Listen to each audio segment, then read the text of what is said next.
You've got 3 days to clear out, my sister Sloane said across the dinner table, her smile thin as a blade. Mom and Dad stared into their plates. The rosemary chicken steamed, mashed potatoes held light like snow. I didn't flinch. I reached into my tote, slid a folder beside my untouched fork, and breathed once to steady my hands. Actually, I said, keeping my voice low, you've all got 24 hours. Forks struck porcelain. Sloane's smile slipped. It should have been an easy Sunday. Wine in the glasses, firelight. In my family, betrayal always wore good manners. They thought I'd accept the decree, pack, vanish.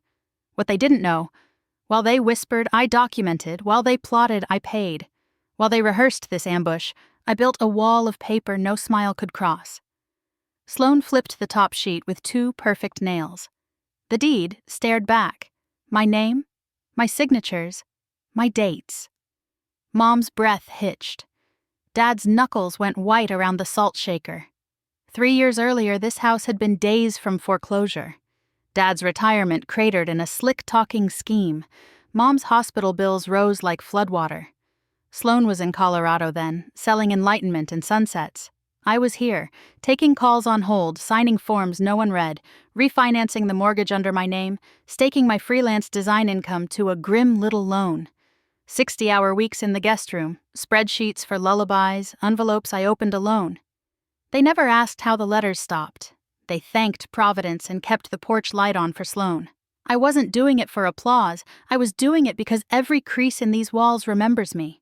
24 hours, I said, and the house still held its breath. That night, the roast cooled, untouched. We ate silence.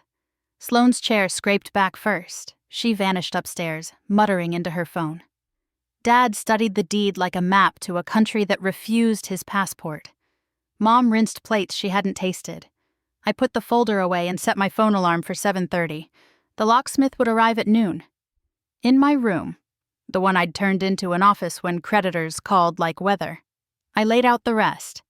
Copies of the title transfer, receipts for the roof, the mold abatement, the electrician's invoice with my initials where approval lived. If they dragged this into court, the house would still speak for me.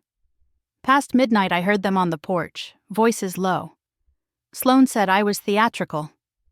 Mom asked for a gentler path. Dad kept repeating, we didn't know. I stared at the ceiling and counted the hairline crack between the light and the corner window, a fracture I've measured for years. Tomorrow would widen it, then set. Morning came tart and bright. I brewed coffee and watched as Sloane loaded a rental curbside, monogrammed luggage, a ring of keys like trophies. She didn't look at me. Dad folded sweaters with the same reverence he reserved for Sunday ties. Mom wrapped her good china in glossy supermarket inserts. No slammed doors, no speeches, only departures measured in the hush between footfalls. At 11:58, the locksmith's van rolled up and the man tipped his cap to me like I was what my papers already said I was, the owner. By 12:30, the cylinders were new. I turned each key myself. The house clicked into a different tense. I thought I'd feel triumph. Instead, I felt air. The morning after the locks changed, sunlight spilled across the floorboards like a clean sheet. I made coffee in the quiet and walked rooms, touching door frames, feeling the dents and paint drips that mark my fingerprints. The master bedroom smelled of Sloane's perfume, a tired citrus. I opened every window and let it go. I worked. I cleared. I kept what lived, released what only performed. In the hallway, I took down the portraits. Not to banish history, but to stop its surveillance. I boxed them with labels I could live with, memories, not commandments. In the garden, I pulled the roses that never thrived, and planted rosemary and lavender, plants that prefer sun to worship. Little by little, the house learned my breathing. Night stopped echoing. The guest room became a studio again. Invoices and sketches fanned across the desk.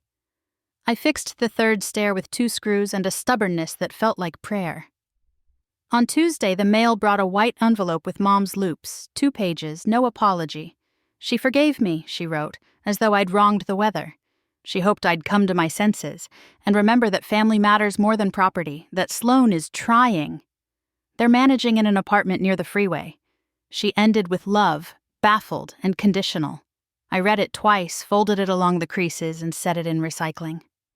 Not a performance, a choice. I brewed tea and sat by the window, watching the new plants lift their green. This house is not a monument. It's a promise I kept. I won't spend what remains of me paying interest on someone else's myth. The kettle clicked. The floor sighed. I exhaled, and home answered back.